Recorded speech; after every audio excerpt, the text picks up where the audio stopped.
Hello and welcome to my top 10 tips for teachers who really want to make a success of online teaching. In this video I'll be giving you a number of top tips for making sure that you make a success of online teaching.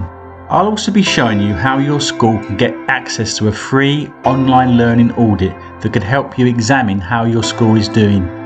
I hope that after watching this video you'll be ready to deliver engaging and effective lessons online. Top tip number 1. Digitise your curriculum. You need to make sure that your students have 24/7 access to all of the resources that you would normally use in class. Obviously, there are a few things that you will need to hold back, such as topic tests and other resources that you'll be using to monitor and assess your students' progress. It's also important that the resources are extremely well organised, using defined and easy to understand folder structure. If nobody can find the resources that they're looking for, then what's the point? Top tip number 2. One online learning platform. Make sure your school is using an online learning platform. For example, it could be Google Classroom or Microsoft Teams or another online learning platform. Going your own way and developing your own digital tools outside of what's being used more generally in the school is a big no-no, as students will definitely be confused if there are a number of different learning platforms that they have to use. If your school doesn't have a learning platform, then it's time to have a deep and meaningful conversation with the head or any other person that can make this decision. Apart from anything else, Google Classroom and Microsoft Teams are free to schools, so there's really no excuse. Top tip number 3. Why not use project-based learning? Try using project-based learning to inspire your students. Make their learning seem like a shared adventure that needs a bit of online detective work. Start a project with a question and then give them a few clues to track down the answer. This works best if the outcomes are authentic. For example, you ask your students for the best way of teaching Year 6 students about e-safety.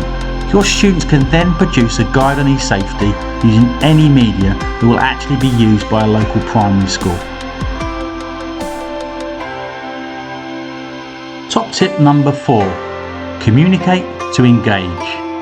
Make use of the communication tools that your chosen learning platform has to turn your online classroom into a social network, providing a space for peer assessment, shared motivation and engagement. You may have to be a little careful and monitor the space, as students can make an inappropriate use of this facility. Set up clear guidelines for what this space is used for, and this should limit any problems that you have. Top tip number 5. Make handing in work simple.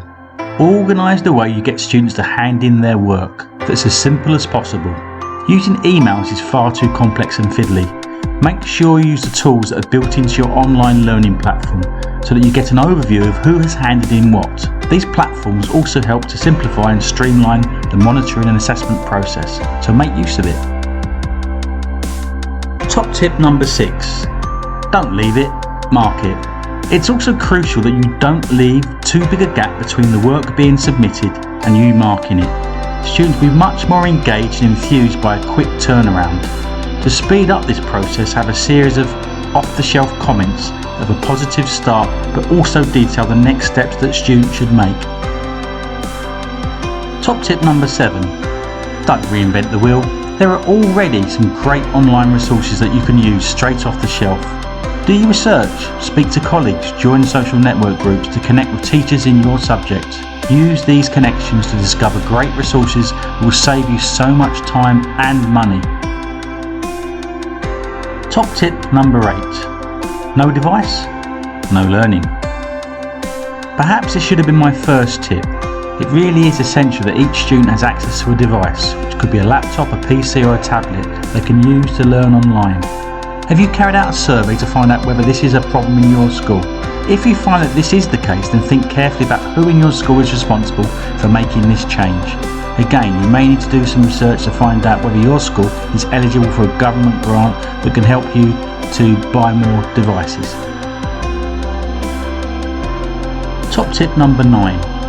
Make online safety a priority.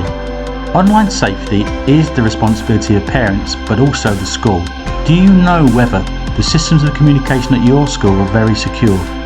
Are you able to ensure that cyberbullying is not an issue and that your students are not exposed to online grooming or inappropriate content?